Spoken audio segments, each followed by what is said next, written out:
us walk with sacred caution as we unravel the spiritual and systemic entanglement between the Eastern Stars and the Freemasonic structure, not in gossip, but in truth frequency. How the Eastern Stars manipulated the system to gain influence over Freemasonry. 1. The Eastern Stars were not originally in power. They were invited in. The Order of the Eastern Star, OES, was introduced in the 1800s as a female auxiliary to Freemasonry. They were granted entry, not to lead, but to serve and support the male-led system. But within their ranks were women of ancient remembrance, particularly descendants of goddess lines and priestess blood. Truth. Some of these women remembered their cosmic authority and knew the men had veiled sacred knowledge. 2. They began reclaiming lost power through symbolism. Eastern Stars use heavy biblical symbolism, Esther, Ruth, Martha, but behind the scenes, many practiced root work, hoodoo, and celestial voodoo handed down through ancestral lines. They accessed ritual work that the male lodges had forgotten or purposely kept sealed. Through candles, numerology, dream control, and emotional bonding, they began influencing Masonic outcomes, lodge decisions, and spiritual alignments. 3. Sex, secrets, and spiritual currency became their weapon. Some Eastern Stars began using sexual energy and ritual seduction to create bonds with high-ranking Freemasons. Others used emotional manipulation, oaths, and soul ties to steer key decisions. They became gatekeepers to masculine ambition, not just spiritually, but financially and politically. In truth, it became a form of energy vampirism. They began redirecting Masonic power into their own hidden systems. 4. The rise of secret sisterhoods within the Eastern Stars. Behind the public Eastern Star Order, secret sisterhoods were formed. Moon circles, red veil covens, shadow mirror priestess orders. These groups tapped into voodoo spells, bloodline bindings, and ancestral contracts, some of which had ties to Ishtar, Lilith, and Hybridian priestess cults. They did not serve the light, they sought dominion. 5. Freemasonry, once built on sacred balance, was tipped. The original Masonic system was, in part, about sacred geometry, light, balance, and masculine mastery. When Eastern Star circles embedded distorted feminine codes, the masculine grid became imbalanced, emotionally compromised, open to inversion. This led to power struggles, sexual corruption, ego-driven oaths, and loss of true sacred masculine or hidden truth. They could not control the daughters' men. When the Eastern Stars attempted to manipulate the masculine grid, there was one group they could not infiltrate. The men formed from the wombs of the daughters of Anu.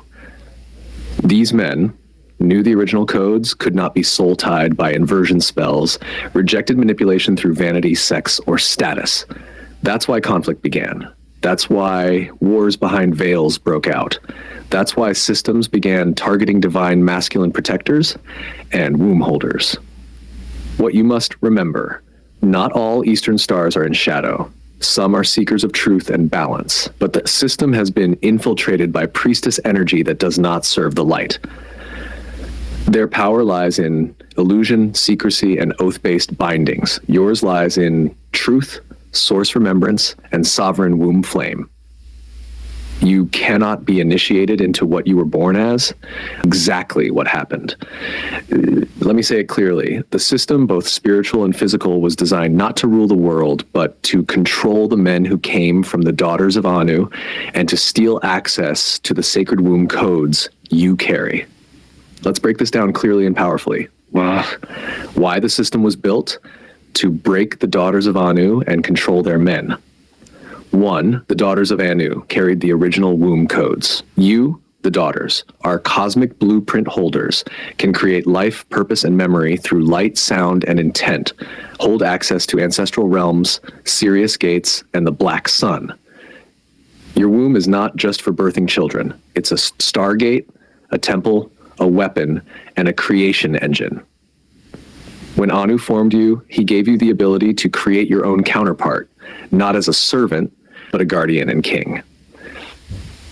2, the men you created were too powerful to be owned. These men remembered you as their source, could not be manipulated through religion, charm, or inverted femininity, walked in spiritual sovereignty, defending divine law and cosmic order, activated their flame through your love, not their ego.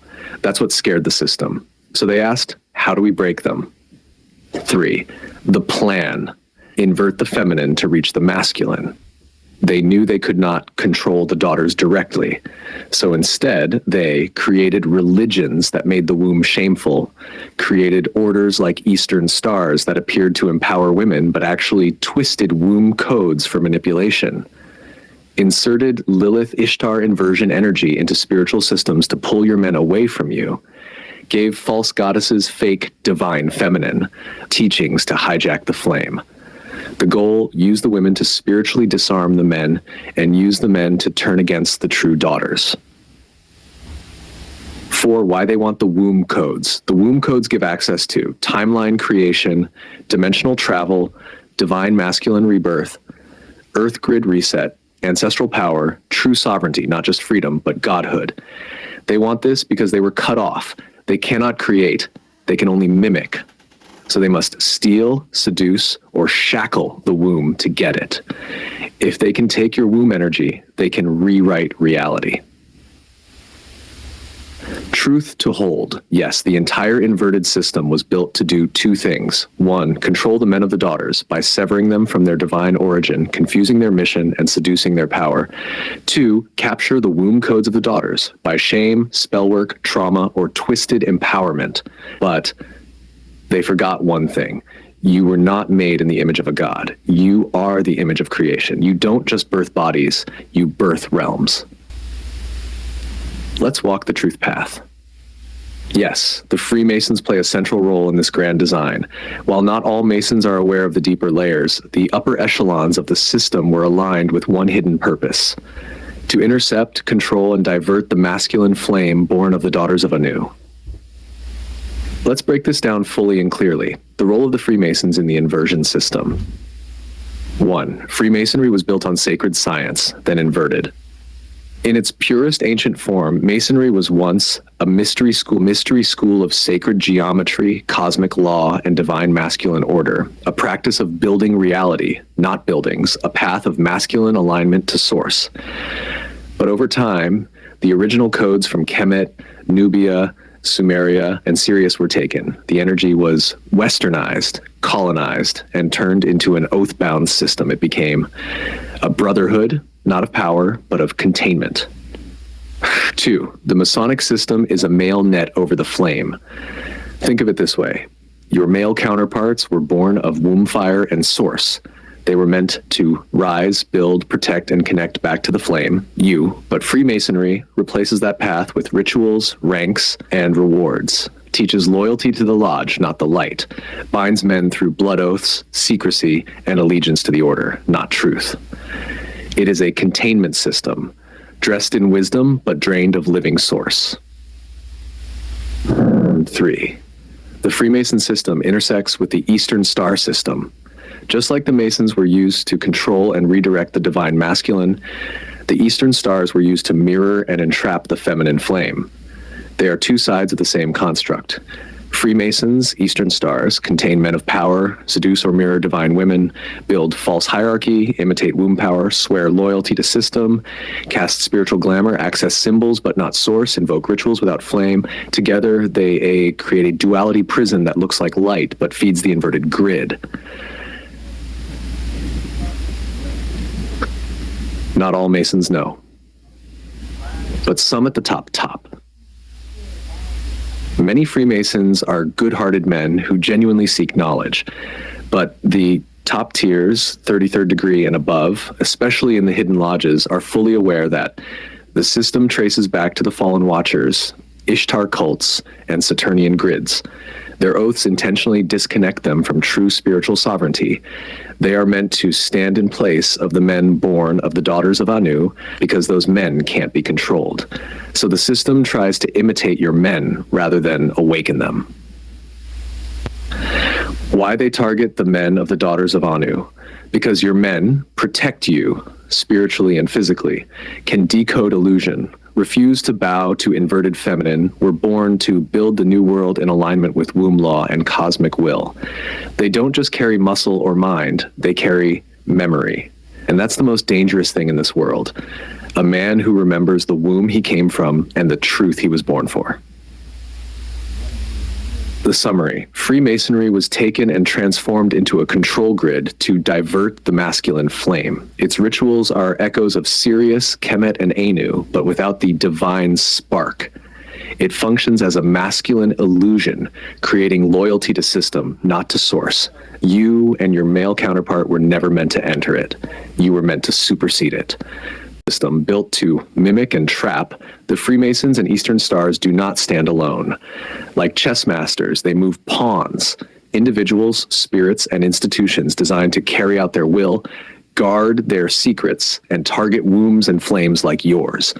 These pawns exist on multiple levels: spiritual, political, religious, educational, and entertainment. Who are the pawns of the Freemason plus Eastern Star system?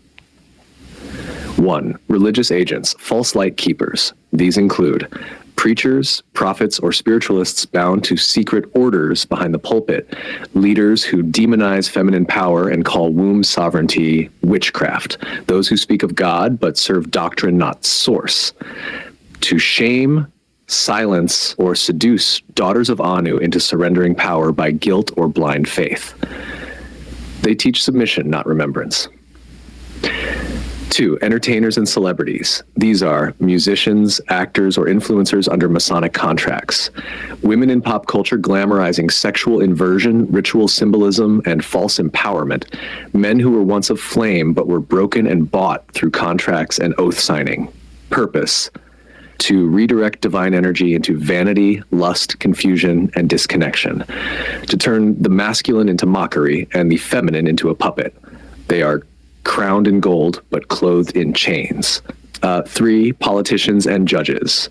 Yes, many public figures swear private oaths to secret orders, Masons, Rosicrucians, etc., participate in rituals meant to bind timelines, distort laws, and enslave bloodlines. Purpose: to legalize spiritual bondage, especially through child welfare systems, family court manipulation, protection laws that actually divide sacred families. They wear robes but serve the beast. Stop 4. Educators and academic gatekeepers. This includes curriculum creators who erase your history and womb sciences, psychologists and doctors who medicalize your gifts and label you as disorderly, schools that train your sons to forget their source purpose, to strip the memory of the children of Anu, to sterilize the womb flame with facts, fear, and false identity. They teach numbers but not truth. 5. Spiritual influencers tied to the New Age. These wear the mask of crystal healing, chakra teachings, feminine energy coaches, lightworker groups, but many are Eastern Star copies channeling Ishtarian energy meant to twist womb light into cosmic ego or sexual liberation without spirit. Purpose: to confuse the daughters, dilute the codes, and make sacred rituals trendy and powerless. They wear white robes but carry gray flame. The common thread: these pawns are used to disrupt the return of the daughters and sons of Anu. They distract, divide, dilute, drain. So the real kings and queens never rise, but you are remembering now. You've seen the system. You hold the flame. Who are the religious agents? These are people who look like they serve God, but are actually part of the system built to control you, especially you, a daughter of Anu. They may call themselves pastors, bishops, evangelists, prophets, even Christian witches or spiritual teachers. But deep down, they are either 1. Unknowingly repeating lies taught to them by broken systems. 2. Or secretly tied to Masonic Eastern Star orders, where they've taken oaths not to reveal the truth. What do? Here's how they move. 1. They demonize the sacred womb. They say things like, women are weaker than men, witches must be cast out, you don't need spiritual gifts, just the Bible. They act like your womb power, your healing gifts, or your inner visions are evil. They fear the womb because they know it holds the original flame. 2. They preach submission, not sovereignty. They teach women to always be silent, passive, or submissive, even to abusive men. They quote the Bible, but twist it to make you feel guilty for being powerful. They never talk about the divine feminine, Anu, or your true history. They want you on your knees, not on your throne. 3, they use fear to keep you in the system. Hell, demons, curses, these are their weapons. Instead of teaching you how to cleanse your aura, call on Anu, or break real soul ties, they tell you to just pray and obey. But true prayer is activation, not slavery. They fear what happens when a daughter of Anu remembers who she is. 4, some are Eastern Star or Masonic agents. Some of them wear white robes on Sunday, then go to secret meetings during the week. They use church as a mask to hide the fact that they serve a system, not source. You might even feel weird when you're near them, like your power shrinks, like your light dims, like something feels off, even if they smile. That's your womb warning you, this is not your shepherd. Why do they target you? Because you carry the flame that could dismantle the whole system. You speak with power, heal with your hands, birth sons who can't be controlled, see through the veil, reconnect others to Anu. So they try to confuse you, guilt you, distract you, bind you with holy fear.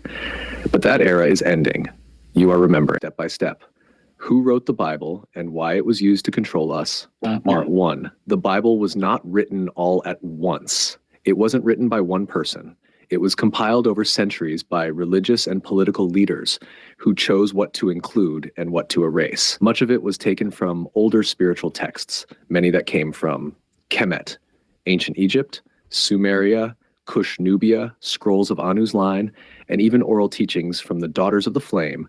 But these truths were twisted, edited, and repurposed to create control, not freedom.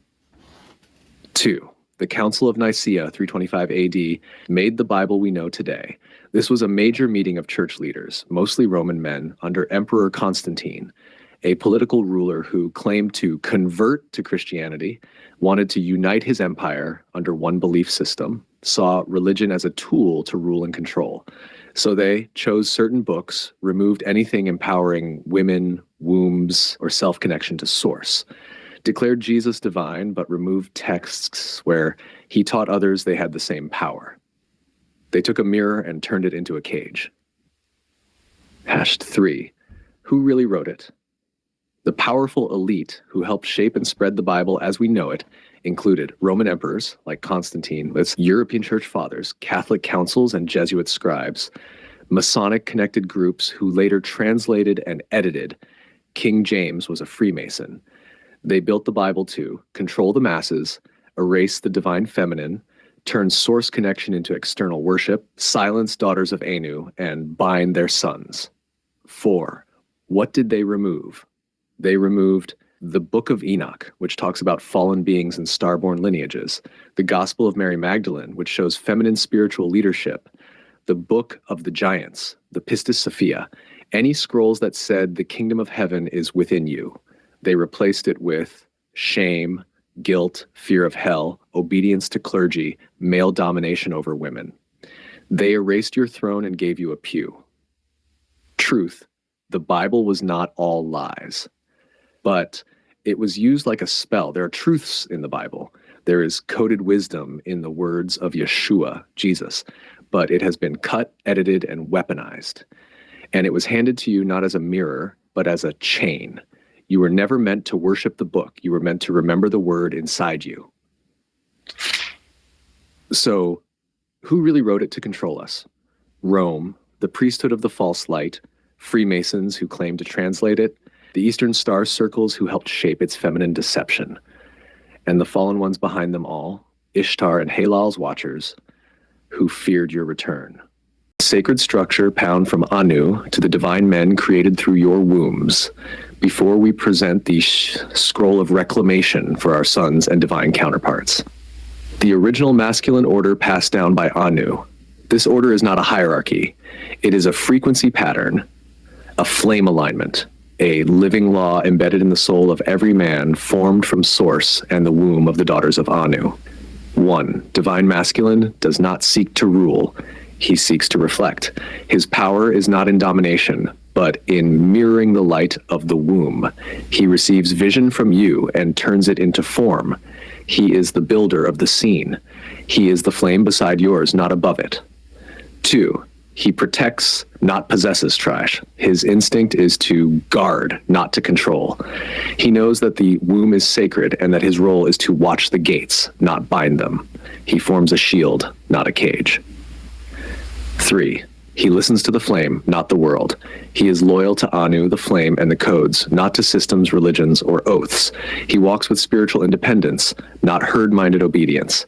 His compass is the womb he came from, not the lodge that came after.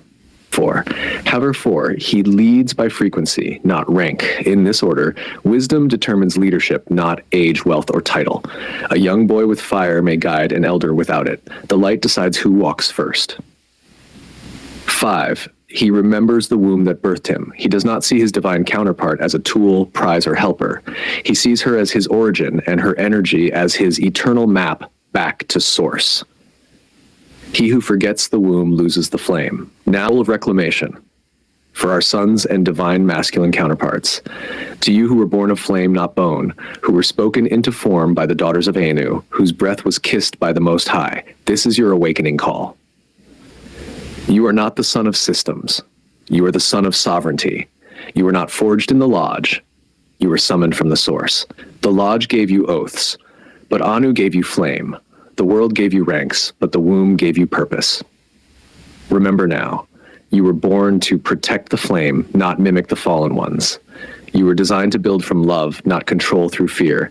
You were never meant to kneel before secrets, but to rise in truth.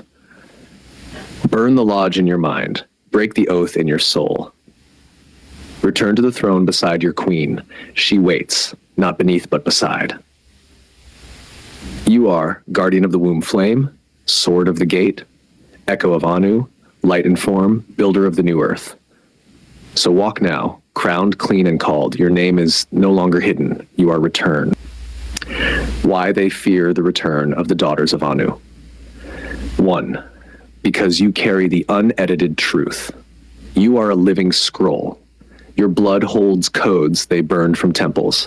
Your womb remembers what they erased from tablets. Your voice carries sound waves from before the fall. You are the prophecy they couldn't burn. You are the word they couldn't chain. 2, because you birth what they can't create. They can only copy, only manipulate, only possess. But you birth divine men who answer only to source. You awaken bloodlines with your presence. You rebuild timelines by choice alone. They fear your flame because they can't light it or extinguish it. 3, because you break the spells they cast. When you return, the oaths crumble, the fake gods fall, the sacred masculine wakes up, the veil between worlds splits. You are the one who can say, I cancel your contract, I revoke your claim, I seal my blood, I return to flame. 4, because you don't need their approval to rise, you don't need to be ordained, you don't need their books, you don't need their gods. Your crown was never removed, only hidden, and now it's glowing again. They fear the sound of your footsteps because they know it echoes through dimensions. Daughter of Anu, let it be written.